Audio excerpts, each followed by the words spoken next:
Periya ഇരട്ടക്കൊലക്കേസിൽ CBI കോടതിയുടെ വിധി CPM പാഠമാകേണ്ടതുണ്ട്.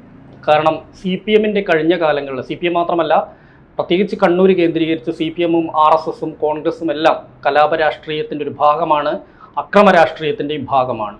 എന്നാൽ പെരിയ കൊലപാതകം നമുക്കറിയാം 2019 ഫെബ്രുവരിയിലാണ് നടന്നത്. ശരത് ലാലും കൃപേഷും അതിക്രൂരമായി തന്നെ കൊല ചെയ്യപ്പെട്ടിരിക്കുന്നു. ഇതിൽ 14 പേരാണ് കുറ്റക്കാരാണെന്ന് എറണാകുളം CBI കോടതി കണ്ടെത്തിയത്. അതിൽ മുൻ MLA KV കുഞ്ഞിരാമൻ ഉൾപ്പെടെ 10 പേർക്ക് ഇരട്ട ജീവപര്യന്തവും 4 പേർക്ക് 5 വർഷം തടവുമാണ് ഇപ്പോൾ CBI കോടതി വിധിച്ചിട്ടുള്ളത്. എന്തായാലും നമുക്കറിയാം, കഴിഞ്ഞ കുറച്ച് കാലങ്ങളായി ഏറെക്കുറെ ശാന്തമാണ് കണ്ണൂർ മാത്രം. ഇതിപ്പോൾ കാസർഗോഡാണ് പെരിയ, കാസർഗോഡ് ഉദുമയിലാണ് പെരിയ എന്ന് പറയുന്ന സ്ഥലം. ഇവിടെ 2019 ആ ഇരട്ട കൊലപാതകം നാടിനെ നടുക്കിയ ഒരു സംഭവം കൂടിയായിരുന്നു. കാരണം വൈകുന്നേരം 7:30 ബൈക്കിൽ സഞ്ചരിക്കുന്നതിനിടയിലാണ് 2 ചെറുപ്പക്കാരെ അക്രമി സംഘം വെട്ടിവീഴ്ത്തി കൊലപ്പെടുത്തിയത്. അതിനിഷ്ഠൂരമായ കൊലപാതകമായി തന്നെ വേണം ഇതിനെ, അങ്ങനെ തന്നെയാണ് നമ്മളുടെ ലോകം വിലയിരുത്തിയതും.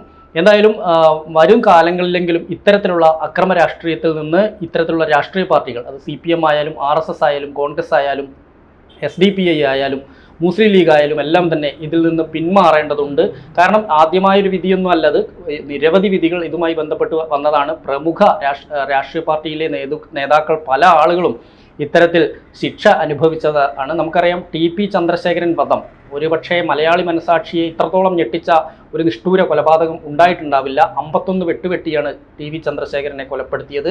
ഇത്തരത്തിലുള്ള നിരവധി കൊലപാതകങ്ങൾ പിന്നീടും അരങ്ങേറുകയുണ്ടായി. അതിന് പിന്നാലെ 2019 ഈ സംഭവം നടക്കുന്നത്.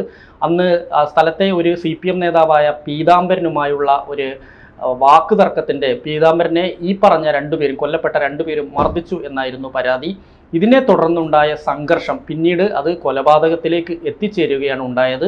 എന്തായാലും അന്ന് ഇത് പോലീസ് അന്വേഷിക്കുകയും പോലീസും പിന്നീട് ക്രൈംബ്രാഞ്ചും ഇതിൻ്റെ അന്വേഷണം ഏറ്റെടുത്തു. എങ്കിൽ പോലും അത് സംസ്ഥാന സർക്കാരിൻ്റെ ഒരു പരിധി വിട്ട് ഇവർക്ക് മുന്നോട്ട് പോകാൻ കഴിയാതെ വന്നൊരു സാഹചര്യത്തിലാണ് കോൺഗ്രസും അതുപോലെ തന്നെ ഈ ശരത് ലാലിൻ്റെയും അതുപോലെ തന്നെ കൃപേഷിൻ്റെയും കുടുംബവും CBI സമീപിക്കുന്നു. അങ്ങനെ CBI അന്വേഷണം നടക്കുന്നു. 24 പ്രതികളുണ്ടായിരുന്നെങ്കിലും ഇതിൽ 10 പേര് കുറ്റക്കാരാണെന്ന് തെളിയിക്കാൻ കഴിയാതെ പോയതിനെ തുടർന്ന് അവരെ വെറുതെ വിട്ടിരുന്നു. അതിൽ 14 പേരാണ് ഇപ്പോൾ കുറ്റക്കാരാണെന്ന് കണ്ടെത്തുകയും അവർക്കാണിപ്പോൾ ശിക്ഷ നൽകാനും കോടതി തയ്യാറായിട്ടുള്ളത്, ശിക്ഷ വിധിക്കാനും കോടതി തയ്യാറായിട്ടുള്ളത്. കണ്ണൂർ മാത്രമല്ല, കേരളത്തിൻ്റെ പല ഭാഗങ്ങളിലും ഇത്തരത്തിലുള്ള രാഷ്ട്രീയ കൊലപാതകങ്ങൾ നടക്കുന്നു. മനുഷ്യനെ ബോംബെറിഞ്ഞ ശേഷം വെട്ടിക്കൊല്ലുന്നു, വെടിവെച്ച് കൊല്ലുന്നു, അല്ലെങ്കിൽ മറ്റേതെങ്കിലും രീതിയിൽ കൊലപ്പെടുത്തുന്നു. ഈ ഒരു അവസ്ഥയിൽ നിന്നൊരു അറുതി ഉണ്ടാവേണ്ടതുണ്ട്. എന്തായാലും ശരത് ലാലിൻ്റെയും കൃപേഷിൻ്റെയും കുടുംബത്തിന് നീതി ലഭിച്ചു എന്ന് തന്നെ നമുക്ക് പറയേണ്ടിയിരിക്കുന്നു. ഇതിൽ CPM-ൻ്റെ നേതാവും മുൻ MLA-യുമായ KV കുഞ്ഞിരാമൻ ഉൾപ്പെടെയുള്ള ആളുകളുടെ പങ്കുകൂടി പുറത്തു വന്ന സാഹചര്യത്തിൽ സംസ്ഥാനം ഭരിക്കുന്നത് CPM ആണ്, LDF ആണ്. സ്വാഭാവികമായും CPM വലിയ പ്രതിരോധത്തിലായിരിക്കുന്ന ഒരു നിമിഷം കൂടിയാണിത്. വരും കാലങ്ങളിലെങ്കിലും ഇത്തരത്തിലുള്ള രാഷ്ട്രീയ കൊലപാതകങ്ങൾ ആശയം കൊണ്ട് നേരിടാതെ വാക്കത്തിയും ബോംബും കൊണ്ട് നേരിടാൻ ശ്രമിക്കാതിരിക്കട്ടെ ഇത്തരത്തിലുള്ള രാഷ്ട്രീയ പാർട്ടികൾ എന്ന് മാത്രമേ നമുക്കിപ്പോൾ പറയാൻ കഴിയുകയുള്ളൂ.